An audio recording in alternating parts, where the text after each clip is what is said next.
Good morning. We getting some breakfast on the go here. Haven't even ventured outside yet. Of course, it rained again last night. So wife is off to she goes in and works Ritchie Brothers sales, so she's off doing that this morning. She left fairly early, and we are just frying up some shop local breakfast. We get the sausages from Kevin and Brittany. Hamilton Farms. Eggs are from Calvin and Jody Hennig. They're out by Wembley, I believe, somewhere. So definitely possible around this area. We're very fortunate. We can shop local for everything, basically. You know, even vegetables. My wife's on that farm bound thing. From my understanding, that's kind of as local as it can be, sort of a deal. You know, so. Definitely when you're thinking about making your next grocery list or whatever, take a look around. You'd be surprised what you can find locally. Hey there, so I figured it's not going to rain here for the next 20 minutes at least, judging by the nice blue sky. So I'm going to take a few hours here. All these bins I set up to make that custom feed for people. They, I mean, as you can imagine, they get empty from time to time. So what we do, our bin yard is just, you know, just up this path in the same yard, but that's where all the big storage is. You know, there's bins from, you know, 12,000 bushel storage down to whatever, 2,000. So that's where all the grain gets stored off the field. These were set up just for the feed business. So when they get low, we you know, run up to the bin yard, take a few loads out, bring them back down, and keep these full. And I'm switching over to barley. One of the things we do is we keep taking a load out of each bin as opposed to just emptying one bin all the way out. Keeps the grain moving through. There's a whole cycle thing of stored grain where, you know, moisture goes down the outside, up the inside, vice versa. If I see a picture of that on the internet, maybe I'll tag it in here.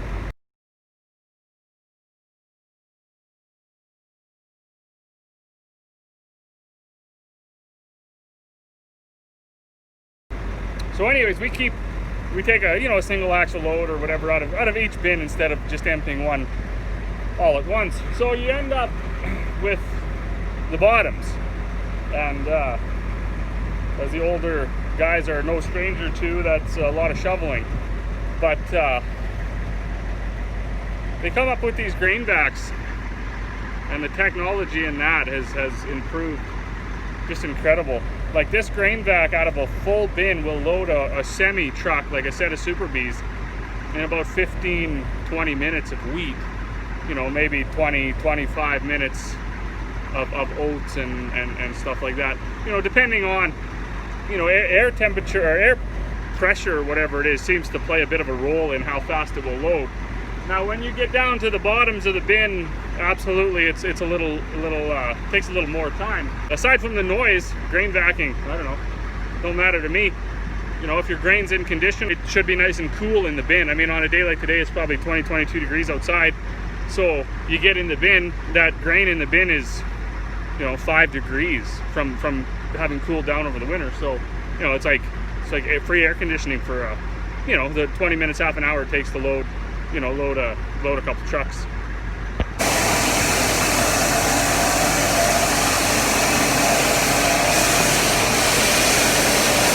So this is how grain backing out the bin goes. It's essentially just a big vacuum at this point.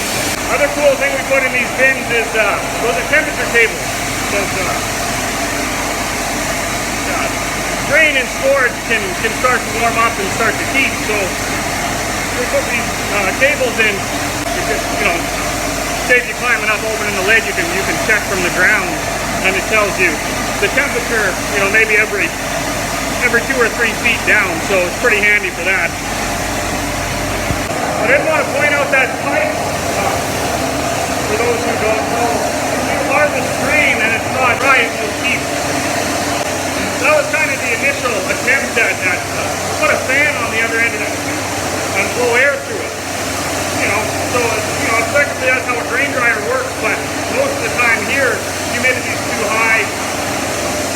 this system, you didn't get the airflow anyway, so you couldn't really dry the grain, but you can keep it. It will keep in condition until you can get to dry it.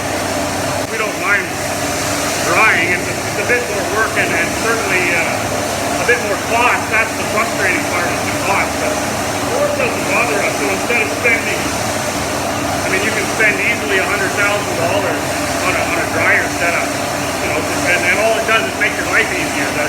The end principle is the same.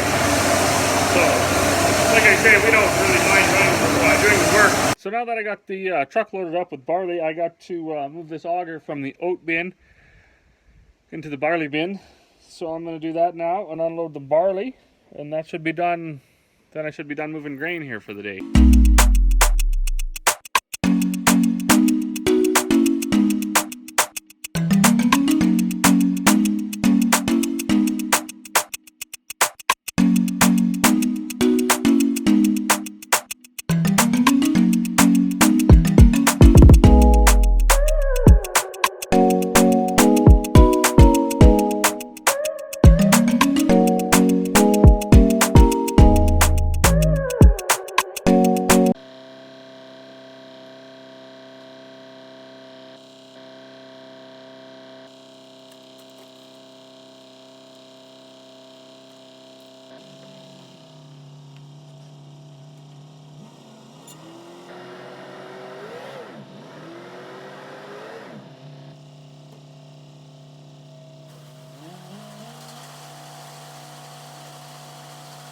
Had a couple loose parts on the backhoe.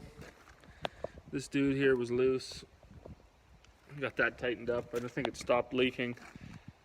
Gotta find a tooth for the bucket here. And then, in true fashion, it's starting to rain. So again, we get rain every day.